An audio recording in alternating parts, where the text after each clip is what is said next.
Good morning and welcome. For the sake of demonstration, we're going to skip over the admin portion of the brief and get directly into the mission conduct. Going over a product review, everyone should have a kneeboard card. We already went over the admin portion. It should also have Z diagrams as well as a spot for you to write 9 lines, a CPIP matrix, as well as a few GRGs that we're intending to use today.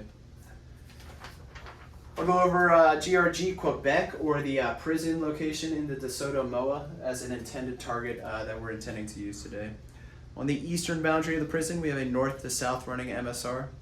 On the southern boundary, there is an east to west running MSR. In the center of the GRG, there's a building complex in the shape of a W. On the western portion, a building complex in the shape of a D with a baseball diamond in the center of it. Just to the south of that, there are a few retention ponds. In the northern complex, in the northern portion of the GRG, we have a building in the shape of an I. Now we're expecting to get a fact to fighter as well as a sit rep update in the coordination brief after this. Once we are in Marshall as a division, we'll check in with the DASC, and what that'll sound like is on aux. Chieftain, hammer 1-1. Hammer 1-1, Chieftain has you loud and clear, go ahead. We can give an abbreviated check-in at this point since we just had our fact to fighter, and what that'll sound like is hammer 1-1, mission number 28, tech 1-1, up as fragged. From there, Chieftain will pass any sort of pertinent information about the target area that has been passed to him via the controller, to include sit-rep updates, NFAs, friendly movements, threats, and target weather. Once we copy all that information from Chieftain, he will clear us to switch, as well potentially might tell us who to check in with once we arrive on station. From there, we'll proceed to taxi, take off, and transit to the target area as we discussed in the admin portion of the brief. Once we approach our designated holding point, if we are given keyhole holding, we should be given an echo point as well as a holding position, in this case alpha 6, so we will hold no closer than 6 nautical miles from the echo point to the north. For examples today, we'll be holding at Olds in the DeSoto MOA. Once we arrive at our holding point, lead should kick off -2 and -3 to their holding altitudes. Lead will be established at the bottom of the stack, and we'll have 1,000-foot increments for hammer 1-2 and hammer 1-3, 1,000 feet above that. I would like hammer 1-3 to start off the established comm on aux as the highest portion of the stack. It will sound like hammer 1-3, establish 10,000, hammer 1-2, establish 9,000. As a flight, we want to consider ourselves established until we pierce that 2 nautical mile bubble around our holding point, or once we're established in holding on the far side of the holding point. Once we're suitcased, as a lead, we'll check in with the JTAC or FAC-A controller on pry. That'll sound like Gypsy 3-2, hammer 1-1 in flight, established Olds, block 8 through 10,000, ready for check-in. At this time, the controller will come back with any sort of airspace composition as well as updates to our holding instructions. From there, the controller will most likely tell us to go with our full check-in, in which case we'll give it to them in the MN Popka format as listed on the left side of the kneeboard card. On pry, will be hammer 1-1, mission number 2-1, tac 1-1, 3x T45s, established Olds, Angels 8, block 10,000. 4x Mark 82s, 2x GBU 38s, 2x GBU 12s, laser code 1688 per aircraft. 0+30 minutes on station. We've got Wix 84, GPS time hack, GRG, Papa, Quebec, Romeo, Sierra, Tango, as well as SITREP 28, TAC 1 Alpha. Abort code abort.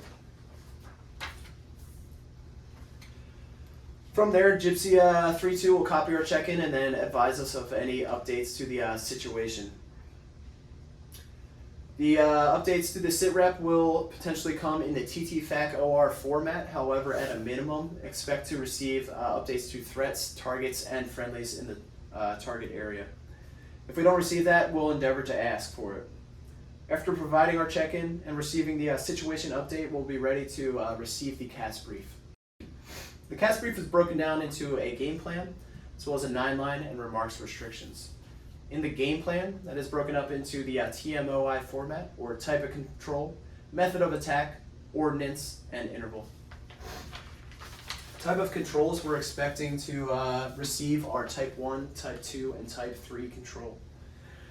For each of those controls, there's constraints on the controller as well as the striker. For type 1 control, as the controller, they need to be tally the target as well as visual the employing aircraft at weapons release. For type 2 control, either one or more of those restrictions is missing. For type 1 and type 2 control, as a controller, they need to provide individual clearances for each employing aircraft. The clearance will come in the form of a cleared hot or continued dry. Expect in VT86 we have sim ordnance only, so we will only hear continued dry. As well, type 3 control will not be used at VT86. For type 1 and type 2 control, as a striker, we are required to give an in or an in with a heading call if requested during the terminal phase of the attack from the controller.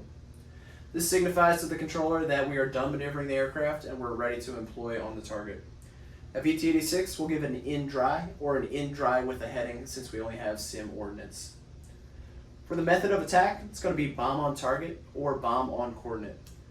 For a bomb on target scenario, that's going to be a visual delivery method. Prior to employment, the striker needs to be tally target, contact the mark, or captured.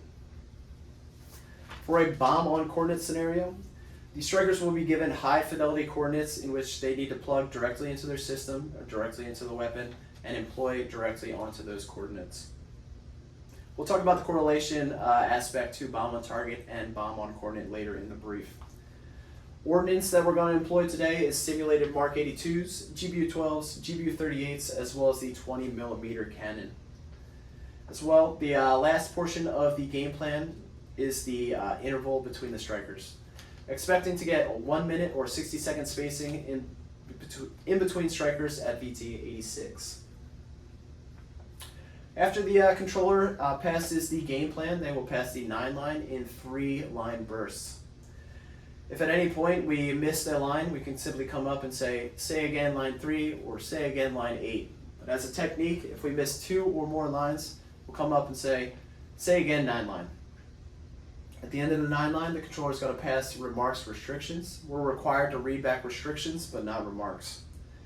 Different restrictions that we're intending to hear, we use the acronym FATD or FATD. That includes final attack headings, ACAs, TOTs, as well as danger close ground commander's initials. For a danger close scenario, that's when there's a 0.1% probability of capacitation of friendly forces.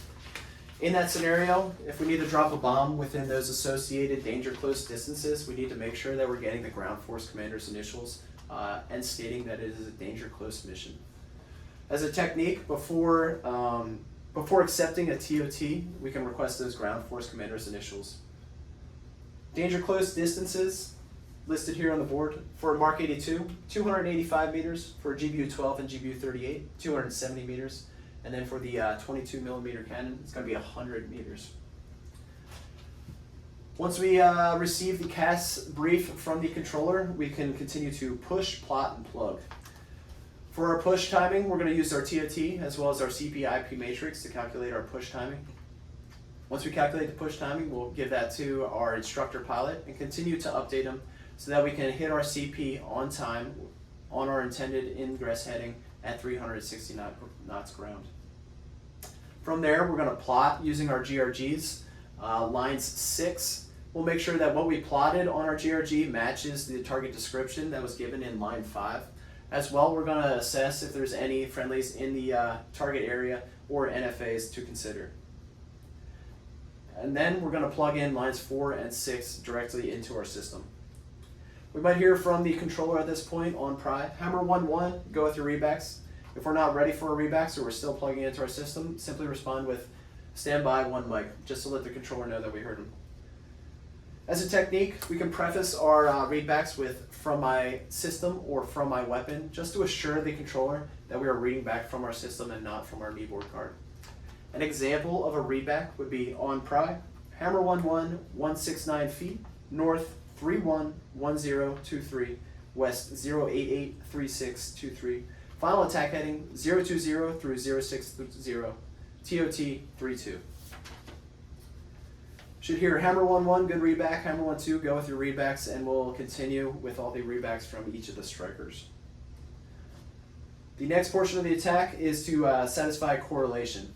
Now for a bomb on coordinate scenario, correlation is satisfied simply by reading back the correct lines 4 and line 6. For a bomb on target scenario, correlation will be satisfied via a chart talk on or a visual talk on. Different comm brevity that we can use for our visual talk on would be contact when we see what the controller is referencing. We can use the words tally when we see the target that the controller has referenced. And we can use the word visual when we see the friendly forces either on the ground or other friendly aircraft. For a chart talk on, we can use the comm brevity term chart contact when we see what the controller is referencing or the target that they are referencing on our chart. From that point, we'll start our ingress from our CP on time. We'll give that call on pry, hammer 1-1, pushing. Realize that if we are outside plus or minus 10 seconds of our pushing time, we need to add that amplifying information onto our push call so that the controller can deconflict as necessary. So what that'll sound like on pry is hammer 1-1, pushed 20 seconds late. If we determine, however, we can still make our TOT, even though we pushed late using ground speed or geometry, simply say hammer 1-1, pushed on time. Once we pass through our push point, we can climb or ascend to our roll-in altitudes or our pop altitude, our pop ingress of 500 feet AGL. The next position comm that we're going to need to give is our IP inbound comm, and we're going to think of those same considerations that we thought about for the push call. So on pry, that'll sound like hammer 1-1, IP inbound, or hammer 1-1, IP inbound 20 seconds late. Going over our Z diagrams listed here on the board, for a roll-in attack, our target altitude is approximately 200 feet MSL, so our MSLs are 200 feet above our AGL altitudes. So for our roll-in attack, we're going to roll in at 8,300 feet. For a 30-degree dive, expect a 3,700 foot planned release altitude, 3,200 feet no lower than release altitude for a min-out of 1,500 feet AGL. Rip distance of 2.2, aim off angle of 4 degrees, law set at 1,500 feet. For our pop attacks, we'll ingress at 500 feet AGL. We'll set a 20-degree offset at 4 nautical miles, plan a 30-degree pull-up point at 3 nautical miles, an action point of 2,200 feet MSL, apex of 2,700 feet for a 10-degree dive, setting our aim-off angle of 2 degrees for a planned release altitude of 1,200 feet, no lower than release altitude of 1,100 feet, min-out of 500 feet, and our law set to 450 feet. For our comms associated with our pop and roll-in attacks, we already went over pushing comm as well as the IP inbound comm. But the pilot will give the in dry or in dry with a heading. Expect to hear a continue dry from the controller. The pilot will also give the off safe sim 1 away comm. For our level lay attacks, the student will give an in dry or an in dry with a heading. Expect to hear a continue dry. The student will also give the off safe sim 1 away 30-second comm. For a GBU 12 attack, the student at 4 nautical miles will give a 10-second call. At 3 nautical miles, they'll give the off-safe sim 1 away 30 seconds laser on, and expect to hear lasing 1688 from the controller at that point. Once we hear the release cue, we'll monitor the safe escape and we'll direct the egress by selecting the egress waypoint. Over ICS, we'll direct the egress by calling left-hand pull 320, waypoint steering to Chevy, climb to 8,000 feet.